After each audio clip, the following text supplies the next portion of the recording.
जैसा कि हम सभी लोग यहाँ पे इकट्ठा हुए हैं, ये सारे बच्चे गवर्नमेंट सेंटर से आए हुए हैं सीखने के लिए, ट्रेनिंग के लिए यहाँ पे आए हुए हैं हमारे सेंटर पे। तो आज हम स्टार्ट करते हैं बेटा, हम डिस्कशन करेंगे किस पे करें, एनीमिया पे। एनीमिया क्या होता है आज के टाइम में, एक कॉमन प्रॉब्लम हो, चाहे प्रेग्नेंट लेडी हो, चाहे छोटा बच्चा हो, चाहे एडोलेसेंट हो, चाहे ओल्ड एज हो, कोई भी हो। हमारे पास अभी एक पेशेंट आया था, आपने देखा ना, उसका हीमोग्लोबिन कितना था, 7.9 ग्राम पर डेसीलीटर। कब हम बोलते हैं, कब एनीमिया बोलेंगे, एनीमिया कब हम बोलते हैं किसी, देखो ये एक रूल याद रखो कि 11, 12, 13 मतलब 11, 12, 13। सुनो, जब मैं बोलूँ तो आप चुप रहना, जब मैं पूछूँ तो आप बोलना, ठीक है। 11, 12, 13, ठीक है, ये रूल याद रखो। 11 मतलब होगा अगर कोई प्रेग्नेंट लेडी है तो उसका 11 से हीमोग्लोबिन कम होना चाहिए, ठीक है। अगर कोई नॉर्मल फीमेल है उसका हीमोग्लोबिन 12 से अगर कम है तब एनीमिया हम बोलेंगे, अगर 12 से ऊपर है तो नॉर्मल है। प्रेग्नेंट लेडी अगर 11 से कम है तो एनीमिया बोलेंगे, 11 के ऊपर है तो नॉर्मल बोलेंगे। अगर मेल है कोई, अगर मेल है तो अगर उसका 13 से कम है तो एनीमिया बोलेंगे, 13 से ऊपर है तो हम नॉर्मल बोलेंगे, ठीक है। इसमें भी कई कैटेगरी होती है, ठीक है, माइल्ड, मॉडरेट, सीवियर। नहीं समझे मेरी बात को, ठीक है। कब हम इंजेक्शन लगाते हैं, ठीक है, कब हम क्या कहते हैं ब्लड ट्रांसफ्यूजन करते हैं, सबके अलग अलग गाइडलाइन होती हैं, बट उतना हम डिटेल में नहीं जाएंगे, ठीक है। बट इतना समझो कि एनीमिया कब बोलते हैं हम, ठीक है, और उसका मैनेजमेंट कैसे करते हैं। सबसे बड़ी चीज़ है कि हम मैनेजमेंट कैसे करते हैं, लाइफ स्टाइल कैसे ठीक रखते हैं ताकि एनीमिया ना हो हमें। बेटा लिखो नहीं, हम बाद में बता देंगे, लिखा देंगे, ठीक है। आप पहले समझो चीज़ों को, रटना नहीं है, देखो समझना है। हम यहाँ पे देखो, यहाँ पे ऐसा नहीं कि कोई पेपर देने वाले हैं या हमें कोई कुछ ऐसा है। आप चीज़ों को जागरूक बनो, समझो चीज़ों को, लोगों को बताओ। इसलिए तो यहाँ पे प्रैक्टिकल सीखने के लिए। थ्योरी तो आपको सर ने पढ़ाई दिया है, लोकेशन इतने अच्छे से सेंटर पे जितने टीचर हैं, बट यहाँ पे आप प्रैक्टिकल चीज़ों को कैसे, आपको रट के नहीं सीख सकते आप, ठीक है। सभी सीखते हैं यहाँ पे, ठीक है, बट धीरे धीरे आप करोगे चीज़ों को सीख जाओगे।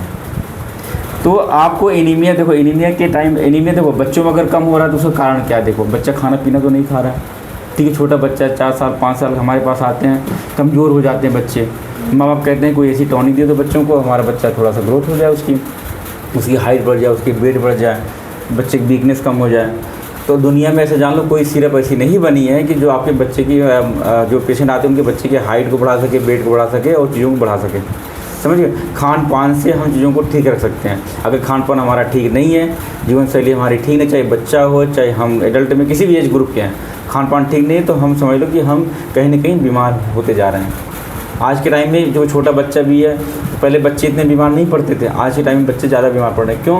क्योंकि हम ही उनको सिखाते हैं कि बाहर से ला के कुछ ना कुछ खिलाते हैं, तो बच्चे क्या होता है घर खाने को वो अवॉइड करते हैं, रिफ्यूज़ करते हैं, मना करते हैं। तो उस खाने में क्या होता है, ना तो आयरन होता है प्रॉपर तरीके से, ना तो उसमें न्यूट्रिएंट होते हैं, ना तो माइक्रो न्यूट्रिएंट होते हैं, ठीक है। और किसकी मात्रा ज़्यादा होती है उसमें, नमक की मात्रा ज़्यादा होती है, साल्ट की मात्रा ज़्यादा होती है, शुगर की मात्रा ज़्यादा होती है उसके अंदर, ठीक है। बहुत सारे प्रिजर्वेटिव होते हैं उसके अंदर, बहुत सारे उसके अंदर एडल्ट्रेंट मिलाए जाते हैं, मिलावटी होती है, तो जिसकी वजह से कहीं ना कहीं वो बीमार पड़ जाते हैं। यहाँ तक कि क्रोनिक बीमारियाँ भी उनको शुरू हो जाती हैं, धीरे धीरे खाते खाते 10 साल में हो जाती है।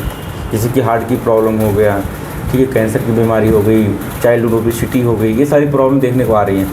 तो हमारा पर्पज़ यहाँ पे कि आप सभी लोग जिसके घर में बच्चे हों उनको घर के खाने में ऐसे खाना खिलाओ ताकि उनकी खून की कमी ना हो, ताकि उनका हाइट बढ़े, उनका वेट बढ़े बच्चे का, ताकि वो बीमार ना पड़े बार बार। नहीं समझे मेरी बात को? तो मैं पहले बच्चों से शुरू करता हूँ, ठीक है। जो बच्चे पहले एनीमिया कब बोलेंगे, जब एनीमिया तब बोलेंगे, मैंने बता दिया कि जब हीमोग्लोबिन कम, कितना कम हो हमने डिफाइन कर दिया, ठीक है। तो अब लग रहा है कि बच्चे में हीमोग्लोबिन, डॉक्टर के पास हो जाए, डॉक्टर चेक करेगा, डॉक्टर अपने हिसाब से वो दवाई देगा।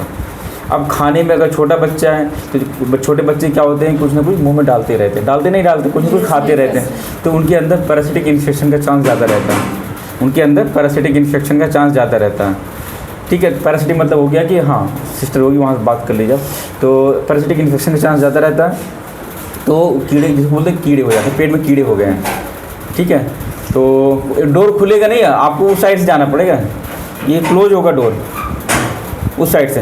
तो आप पैरासिटिक इन्फेक्शन मतलब कीड़े होते हैं, उस केस में क्या करते हैं, कीड़े की दवाई देते हैं, तो उससे इम्प्रूवमेंट आ जाता है। सेकंड चीज़ हम क्या करते हैं, बच्चों में आयरन कम है तो आयरन के हम जो स्टैंडर्ड पर केजी डोज होता है उसके हिसाब से दवाइयाँ हम देते हैं बच्चों की, ठीक है, डॉक्टर्स देते हैं, पीडियाट्रिशियन। तो अब खान पान में हम क्या ज़्यादा देते हैं बच्चों को, दूध पिलाओ बच्चों को, पालक की सब्ज़ी खिलाओ, गुड़ दो बच्चों को, ठीक है, अनाज अच्छे से उनको दो, तो सेब है, चुकंदर है, ड्राई फ्रूट, इस सब में आयरन की मात्रा अच्छी होती है।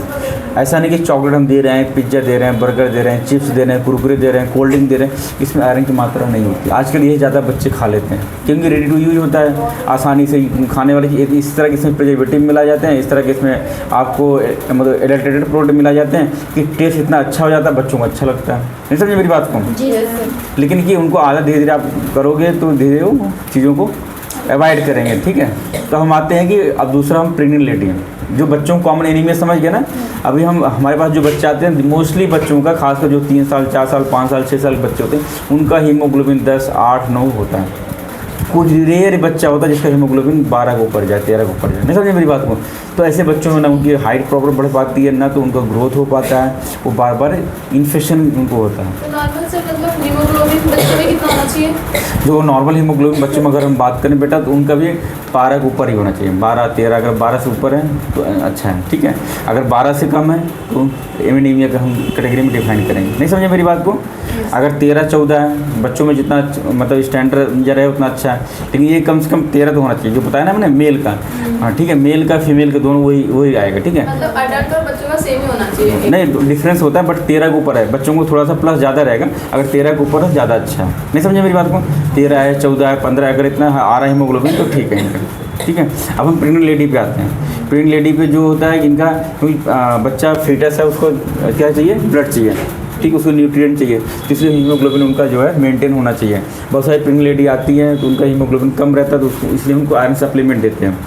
पहले 3 महीने में क्या देते हैं? फोलिक एसिड सप्लीमेंट देते हैं, ठीक है। फिर उसके सेकंड टाइम में आयरन फोलिक एसिड शुरू करते हैं, वो कंटिन्यू करते हैं। डिलीवरी के बाद भी हम लोग कहते हैं कि नहीं 1 ईयर 1 साल तक हमको लेने लेना आपको आयरन फोलिक एसिड कैल्शियम की दवाइयाँ, ताकि बच्चे में दिक्कत ना हो, आप में दिक्कत ना हो। नहीं समझे मेरी बात को? ठीक है। और मेल पेशेंट जो एडल्ट होते हैं उनमें 13 से, मैंने बताया 13 से कम है तो एनीमिया है, ठीक है। तो 13 से ऊपर ही होना चाहिए उनका, तो अगर कम है तो उस हिसाब से हम देखते हैं। अब इसमें कई कैटेगरी होती है, माइल्ड मॉडरेट कहता सीवियर। अगर हाँ किसी का अगर हीमोग्लोबिन मान के लो कि अगर वो 7 से कम है, ठीक है, अगर 7 से कम आ रहा है हीमोग्लोबिन तो हम ब्लड ट्रांसफ्यूजन करते हैं। अगर 7 से 10 के बीच में आ रहा है, ठीक है, तो हम क्या करते हैं? आयरन सुक्रोज का इंजेक्शन आता है या फेरिक कार्बोक्सी माल्टोज का इंजेक्शन आता है, वो लगाते हैं। अगर 10 से मतलब 12 13 के बीच में आ रहा है किसी का हीमोग्लोबिन तो आयरन सप्लीमेंट देते हैं। नहीं समझे मेरी बात को? अगर 7 से कम है तो स्टैंडर्ड गाइडलाइन है, ठीक है। अगर 7 से कम है तो क्या करेंगे? ब्लड ट्रांसफ्यूजन करेंगे। अगर 7 से 10 के बीच में है तो आयरन सुक्रोज के इंजेक्शन लगाते हैं या फेरिक कार्बोक्सी सेलुलोज के इंजेक्शन लगाते हैं, ठीक है। या 10 से 12 के बीच में, 10 से 13 के बीच में अलग जो कैटेगरी बताया हमने, किसी 11 से कम है तो आयरन सप्लीमेंट है, किसी 12 से कम है तो आयरन सप्लीमेंट, 13 से कम है तो आयरन सप्लीमेंट देते हैं। नहीं समझे? और खान पान का ध्यान रखते हैं, बाहर की चीज़ों को अवॉइड करते हैं। मैंने खान पान बता ही दिया क्या क्या ज़्यादा खाना चाहिए, ठीक है। किसी कुछ क्वेश्चन पूछना है? बच्चों का रही बात, बच्चों का डिटेल हम क्लास बाद में लेंगे, उसकी कैटेगरी अलग बताएंगे, आप कंफ्यूज मत होइएगा, ठीक है। ठीक है, छोटे बच्चों में कितना होना चाहिए? 2-5 साल से नीचे कितना होना चाहिए हीमोग्लोबिन?